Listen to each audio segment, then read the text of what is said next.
اعوذ باللہ من الشیطان الرجیم بسم اللہ الرحمن الرحیم۔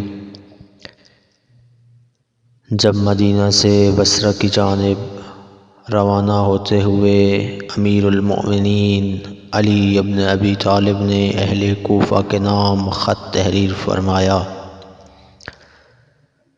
خدا کے بندے علی امیر المؤمنین کی طرف سے اہل کوفہ کے نام جو مددگاروں میں برسر آوردہ اور قوم عرب میں بلند نام ہیں، میں عثمان کے معاملے میں تمہیں اس طرح سے آگاہ کیے دیتا ہوں کہ سننے اور دیکھنے میں کوئی فرق نہ رہے۔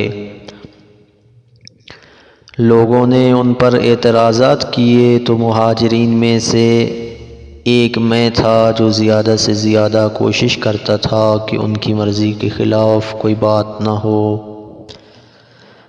اور شکوہ شکایت بہت کم کرتا تھا۔ البتہ ان کے بارے میں طلحہ و زبیر کی ہلکی سی رفتار بھی تیز اور تند تھی، اور نرم سے نرم آواز بھی سختی اور درشتی لیے ہوئے تھی، اور ان پر عائشہ کو بھی بے تحاشا غصہ تھا۔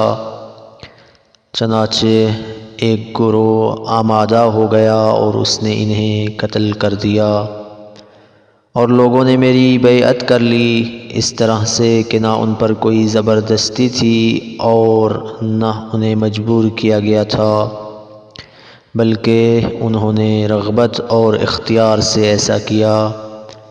اور تمہیں معلوم ہونا چاہیے کہ دارالہجرت مدینہ اپنے رہنے والوں سے خالی ہو چکا ہے، اور اس کے باشندوں کے قدم وہاں سے اکھڑ چکے ہیں، اور وہ ایک دیگ کی طرح ابل رہا ہے، اور فتنہ کی چکی چلنے لگی ہے۔ لہٰذا اپنے امیر کی طرف تیزی سے بڑھو اور اپنے دشمن سے جہاد کرنے کے لیے جلدی سے نکل کھڑے ہو۔